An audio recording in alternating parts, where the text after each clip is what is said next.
I am the Tofu Golem. Please enjoy the video. You start by preparing the essentials. Include Face API, JS or TensorFlow, JS, and download the chosen model files. Once done, request camera access using Navigator. Media devices. Get user media and pipe that stream into a hidden or visible video element. Make sure models are loaded asynchronously before running detection, otherwise you'll get errors. Why this order? Because model loading is the slowest step, and running detection without a loaded model yields null results.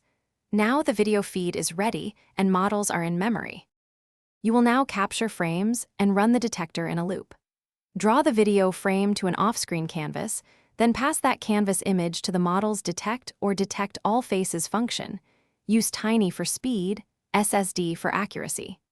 Once you get bounding boxes and landmarks, filter by confidence threshold and optionally smooth coordinates with a short temporal average. Make sure detection runs in request animation frame or a throttled set interval to balance CPU and responsiveness.